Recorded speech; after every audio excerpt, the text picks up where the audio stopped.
Episódio 7. A amizade com Paul Rey e Lô Salomé. De fato, ele não tinha muitos amigos.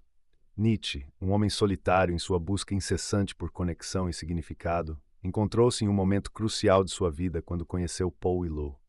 Era o início da década de 1880, e o filósofo alemão, já conhecido por suas obras provocativas, ansiava por companheirismo intelectual que pudesse desafiar e enriquecer seu pensamento. Ali está Nietzsche. Caminhando pelas ruas de Basileia, sua figura tímida e bigode proeminente se destacando entre os transeuntes. Seus olhos, profundos e inquietos, pareciam buscar algo além do horizonte visível.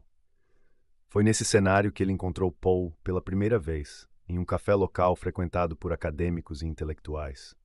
Paul, um jovem filósofo judeu-alemão, trouxe consigo uma perspectiva fresca, sátira e desafiadora que imediatamente cativou Nietzsche.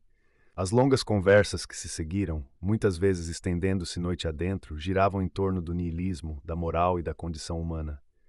O amigo, com seu pragmatismo e abordagem científica, ofereceu um contraponto valioso ao estilo mais poético e aforístico de Nietzsche. Entre o tinir das xícaras de café e o murmúrio das vozes animadas, os dois filósofos debatiam. Nietzsche encontrou em Paul não apenas um interlocutor, mas um amigo que compartilhava sua paixão pela busca da verdade, por mais desconfortável que ela pudesse ser. Foi através de Paul que Nietzsche conheceu Lô Salomé. Ela, uma jovem intelectual russa que viria a se tornar uma figura central em sua vida. O primeiro encontro entre os três ocorreu em Roma, na primavera de 1882.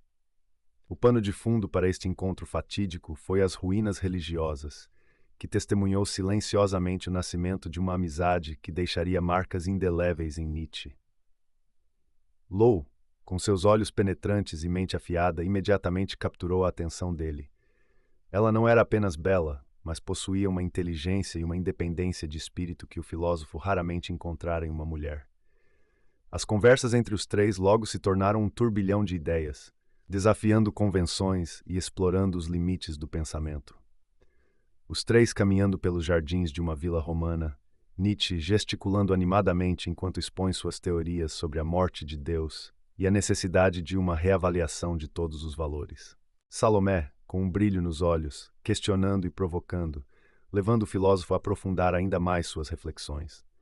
Paul, por sua vez, oferecendo um contraponto racional, ancorando as discussões em uma base mais empírica. A dinâmica entre os três era complexa e intensa. Nietzsche viu-se profundamente atraído por Salomé, não apenas intelectualmente, mas também emocionalmente. Era nítida a tensão crescente, o desejo não expresso que permeava suas interações.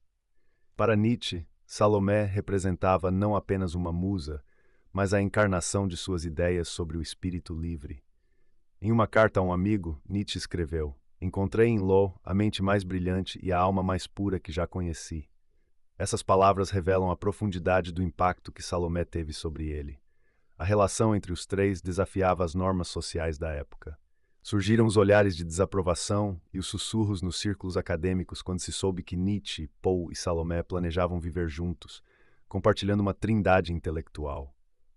Tal proposta, embora nunca realizada, demonstrava o desejo de Nietzsche de transcender as convenções sociais do seu tempo. Aquele verão, testemunhou o trio viajar juntos para uma pequena cidade na Turíngia. Longas caminhadas pelas florestas densas, o ar fresco das montanhas enchendo seus pulmões enquanto discutiam os conceitos mais profundos da existência humana.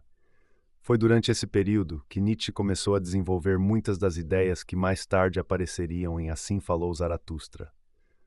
A voz apaixonada de Nietzsche, enquanto ele expõe sua visão do Übermensch, o além do homem que transcende a moralidade convencional. Salomé, com sua perspicácia característica, desafiando e refinando essas ideias, enquanto Paul oferece um contraponto cético, forçando Nietzsche a fortalecer seus argumentos. A intensidade dessa relação tripartite, no entanto, também trouxe tensões. Nietzsche, profundamente apaixonado por Salomé, propôs casamento. Claro, foi rejeitado. Então uma dor surgiu em seus olhos e um tremor em sua voz quando ele recebeu a recusa. Este momento marcou um ponto de virada em sua vida, aprofundando seu sentimento de isolamento e incompreensão. A rejeição de Salomé não apenas feriu Nietzsche emocionalmente, mas também ameaçou sua amizade com Paul. Cresceu a tensão entre os dois homens, antes unidos por um vínculo intelectual profundo, agora separados pelo amor por uma mesma mulher. A dinâmica do trio começou a se desintegrar, deixando Nietzsche mais solitário do que nunca. Apesar das dificuldades pessoais, a influência de Poe e Salomé no pensamento de Nietzsche foi profunda e duradoura. As discussões sobre o niilismo e a crítica à religião que ele teve com Poe encontraram expressão em obras como A Gaia Ciência e Além do Bem e do Mal. A paixão intelectual e emocional por Salomé, por sua vez, alimentou sua exploração de temas como o amor, a vontade de poder e a superação do ser humano. Nietzsche, em seu estúdio, a pena correndo furiosamente sobre o papel enquanto ele dá forma às ideias nascidas dessas interações intensas. As paredes de seu quarto segredavam a energia de seus pensamentos. Em cada frase que escrevia, um eco das conversas apaixonadas com Rei e Salomé. A amizade com Poe e Salomé também marcou uma transição importante no estilo filosófico de Nietzsche. O contato com o pragmatismo de Poe e a perspicácia psicológica de Salomé o levou a adotar uma abordagem mais direta e incisiva em seus escritos.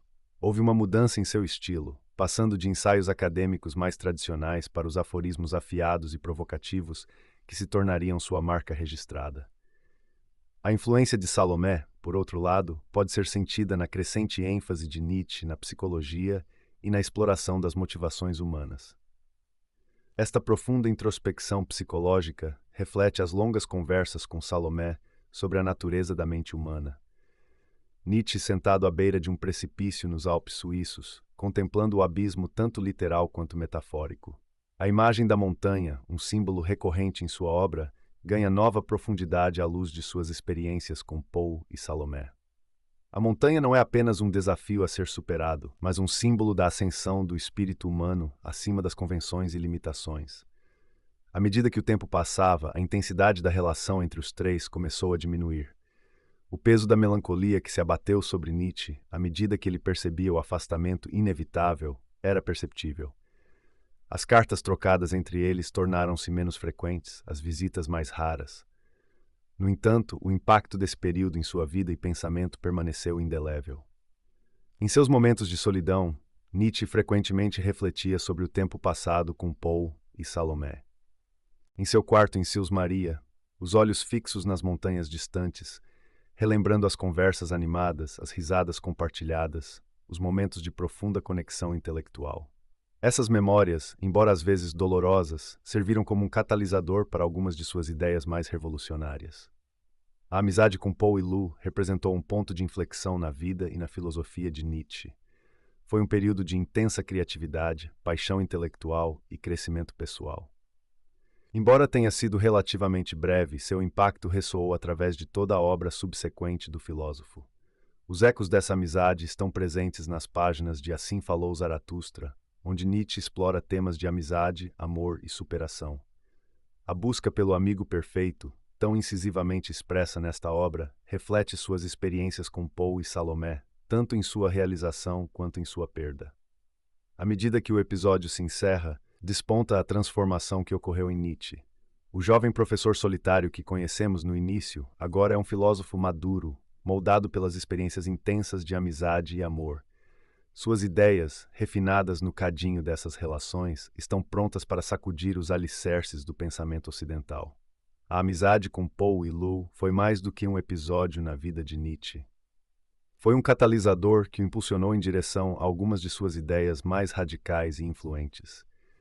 Enquanto o sol se põe sobre este episódio de sua vida, o horizonte se abre para as grandes obras que estão por vir. Obras que continuarão a desafiar e inspirar gerações futuras em quase todo o Ocidente.